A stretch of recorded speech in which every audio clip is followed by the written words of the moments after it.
സുഹൃത്തുക്കളെ, സഭാവിശ്വാസികളായ യുവാക്കൾ 18 വയസ്സിന് മുൻപ് തന്നെ പ്രേമിക്കണമെന്നും 25 വയസ്സിന് മുൻപ് വിവാഹിതരായി കുട്ടികളെ ജനിപ്പിക്കണമെന്നും ഒരു മെത്രാൻ ആഹ്വാനം ചെയ്തിരിക്കുന്നു. ഇന്നലെ വരെ പെൺകുട്ടികളും ആൺകുട്ടികളും തമ്മിൽ സംസാരിക്കുന്നത് പാപം ആണ് എന്ന് പഠിപ്പിച്ചുകൊണ്ടിരുന്ന മെത്രാന്മാരാണ് +2 വിദ്യാർത്ഥികൾ ആയിരിക്കുമ്പോൾ അവർ പ്രേമത്തിന് മുൻഗണന നൽകണം എന്ന് ആഹ്വാനം ചെയ്തിരിക്കുന്നത്. ഇത് കേൾക്കുമ്പോൾ കേരളത്തിലെ മെത്രാന്മാർക്ക് സുബോധം നഷ്ടപ്പെട്ടിരിക്കുകയാണോ എന്ന് സംശയിക്കേണ്ടിയിരിക്കുന്നു.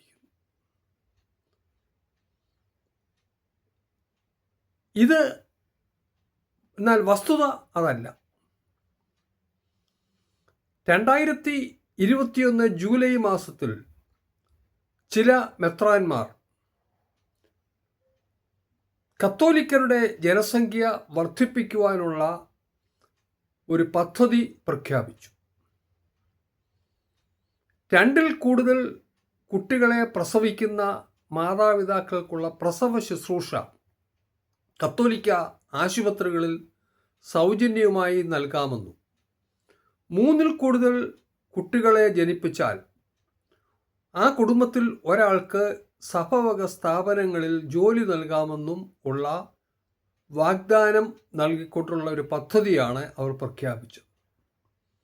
രാജ്യത്ത് നിലവിലിരുന്ന സന്താന നിയന്ത്രണം എന്ന നയത്തിന് എതിരായി പരസ്യമായ ഒരു പ്രഖ്യാപനമായിരുന്നു ഇത്. ഇങ്ങനെ രാജ്യത്തെ നിയമത്തിന് വിരുദ്ധമായി ഒരു പ്രോജക്റ്റ് പ്രഖ്യാപിക്കുവാനുള്ള കാരണം കേരളത്തിൽ ക്രിസ്ത്യാനികളുടെ എണ്ണം കുറഞ്ഞുകൊണ്ടിരിക്കുന്നു എന്ന വസ്തുതയാണ്. വാസ്തവത്തിൽ ക്രിസ്ത്യാനികളുടെ മാത്രമല്ല, മൊത്തത്തിൽ ഇന്ത്യയിൽ ജനസംഖ്യാ വർധനവ് കുറഞ്ഞുകൊണ്ടിരിക്കുകയാണ്. 1950 ഒരു സ്ത്രീ ശരാശരി 5.43 കുട്ടികളെ പ്രസവിച്ചിരുന്നു എങ്കിൽ 2021 അത് 2 ആയിട്ട് കുറഞ്ഞു. കേരളത്തിൽ ഇത് 2.476 ആയിരുന്നത് 1.7 ആയിട്ട് കുറഞ്ഞു. ക്രിസ്ത്യാനികളുടെ ഇടയിൽ ഇത് 1.5 ആയിട്ട് കുറഞ്ഞിട്ടുണ്ട് എന്നാണ് കണക്കാക്കപ്പെടുന്നത്. അപ്പോൾ ക്രിസ്ത്യാനികളുടെ ജനസംഖ്യാ വർധനവ് കുറഞ്ഞുകൊണ്ടിരിക്കുന്നു എന്നതൊരു വസ്തുതയാണ്. അതോടൊപ്പം തന്നെ കേരളത്തിൽ നിന്നും മറ്റു രാജ്യങ്ങളിൽ സ്ഥിരമായി താമസിക്കുവാൻ വേണ്ടി കുടിയേറുന്നവരിൽ ക്രിസ്ത്യാനികളാണ് കൂടുതൽ എന്നും കണക്കാക്കുന്നു. ഈ 2 കാരണങ്ങളാൽ കേരളത്തിൽ ക്രിസ്ത്യാനികളുടെ എണ്ണം കുറയുന്നു എന്നുള്ളതാണ് ഈ മെത്രാന്മാരെ ആശങ്കപ്പെടുത്തിയത്.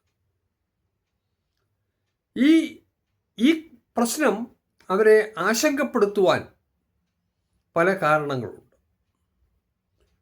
പ്രധാനമായിട്ടും ഇതിൻ്റെ ഫലമായിട്ട് പുരോഹിതന്മാരായും കന്യാസ്ത്രീകളായും സഭയിൽ ചേരുന്നവരുടെ എണ്ണം കുത്തനെ ഇടിഞ്ഞുകൊണ്ടിരിക്കുന്നു.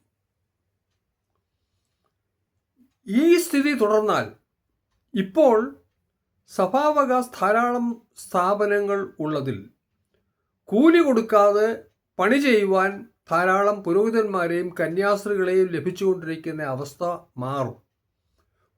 കൂലി കൊടുത്ത ആളുകളെ നിയമിക്കേണ്ടി വരും. അപ്പോൾ ഈ സ്ഥാപനങ്ങളെല്ലാം ഇപ്പോൾ കൊയ്യുന്ന ലാഭം കുറയും എന്ന ഭീതിയാണ് ഇതിൻ്റെ ഫലമായിട്ട് ഉണ്ടായിരിക്കുന്നത്.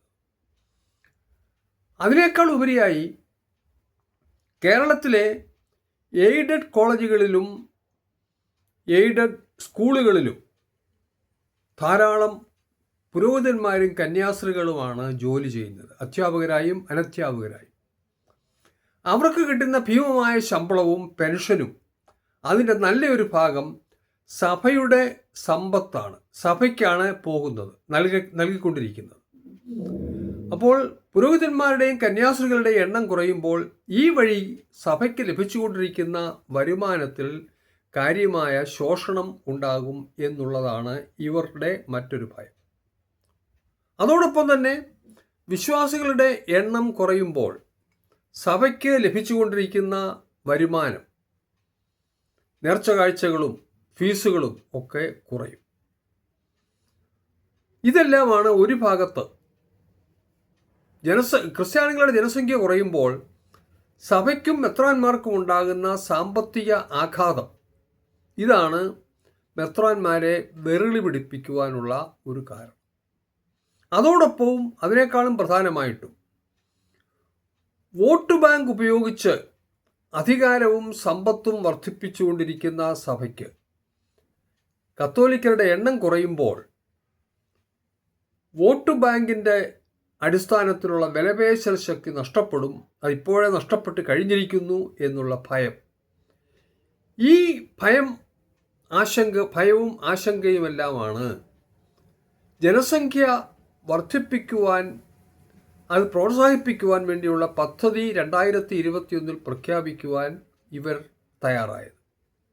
എന്നാൽ ഈ പ്രഖ്യാപനം കൊണ്ട് ഫലം ഉണ്ടാകുകയില്ല എന്ന് മനസ്സിലാക്കിയപ്പോഴാണ് പുതിയ ഉപദേശവുമായിട്ട് മെത്രാന്മാർ രംഗത്ത് വന്നിരിക്കുന്നത്.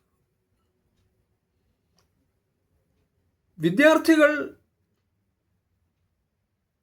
അവരുടെ വിദ്യാഭ്യാസ കാലം വിദ്യാഭ്യാസത്തിന് മാത്രം ഉപയോഗിക്കുക, മറ്റ് കാര്യങ്ങൾ ഇടപെടാതിരിക്കുക എന്ന് ഉപദേശിക്കേണ്ട മെത്രാന്മാർ ഇപ്പോൾ ഉപദേശിക്കുന്നത് തങ്ങൾ +2 പാസ്സാകുന്നതിന് മുൻപായിട്ട് മുൻഗണന നൽകേണ്ടത് പെൺകുട്ടികളും ആൺകുട്ടികളും പ്രേമിച്ച് ഇണയെ കണ്ടെത്തുവാനാണ് എന്ന ഉപദേശമാണ് ഇവർ നൽകിയിരിക്കുന്നത്.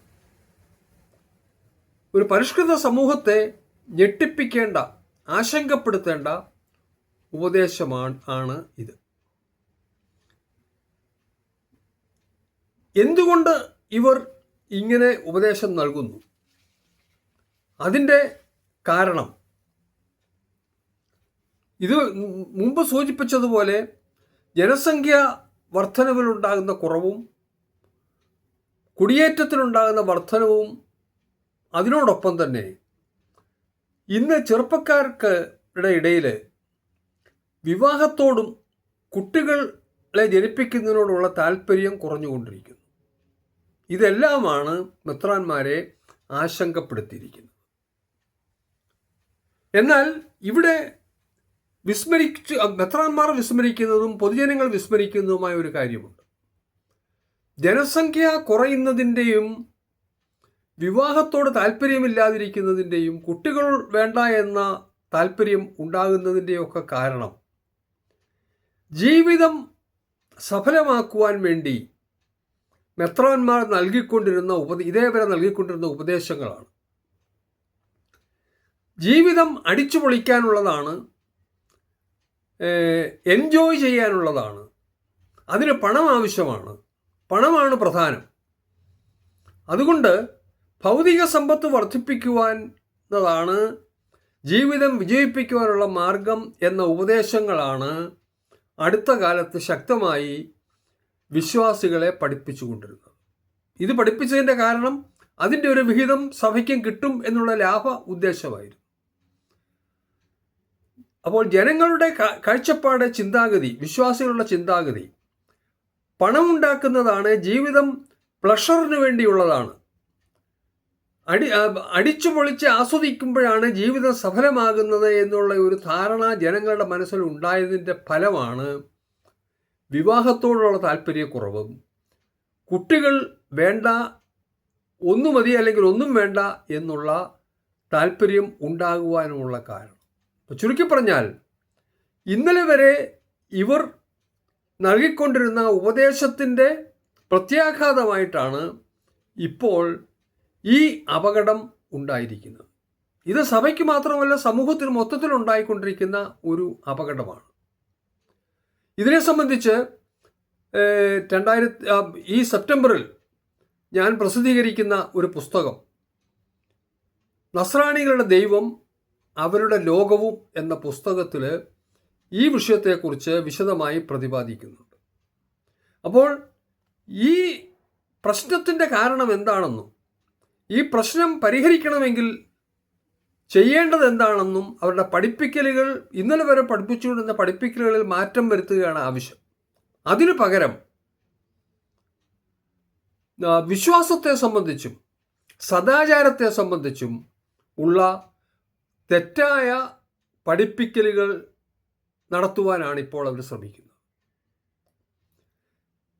ഇത് പറയുമ്പോൾ മതങ്ങൾ പൊതുവെയും ക്രൈസ്തവ സഭയും മെത്രാന്മാരും പ്രത്യേകിച്ചും ഓരോ കാലത്തും വിശ്വാസത്തെക്കുറിച്ചും സദാചാരത്തെക്കുറിച്ചും നിർവചനം നൽകിക്കൊണ്ടിരുന്നത് വേദപുസ്തകത്തെ അടിസ്ഥാനമാക്കിയിരുന്നില്ല, സമൂഹത്തിൻ്റെ പൊതുവായ നന്മയെ ലക്ഷ്യം വെച്ചുകൊണ്ടായിരുന്നില്ല.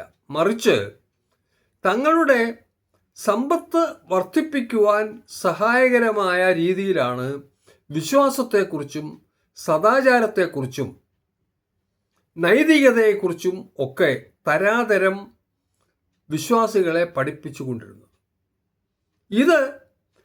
ഇതാണ് സമൂഹത്തിന് അപരിഹാര്യമായ ദോഷം ചെയ്തുകൊണ്ടിരിക്കുകയാണ്. ഇപ്പോൾ തങ്ങൾ പഠിപ്പിച്ച തെറ്റായ വിശ്വാസം തങ്ങളെ തിരിച്ചു കടിക്കുന്നു എന്ന് തോന്നിയപ്പോൾ വീണ്ടും ആ തെറ്റ് തിരുത്തുവാൻ ശ്രമിക്കുന്നതിന് പകരം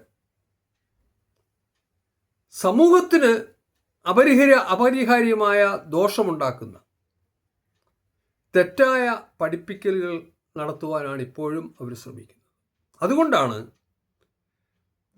വിദ്യാർത്ഥികൾ പഠിക്കേണ്ട സമയത്ത് പഠിത്തത്തിൽ താല്പര്യം കാണിക്കാതിനേക്കാളും പ്രാധാന്യം പരസ്പരം പ്രേമം വളർത്തുവാനും 25 മുമ്പേ വിവാഹം കഴിക്കുവാനും ശ്രമിക്കണം എന്ന ഉപദേശം നൽകിയിരിക്കുന്നത്.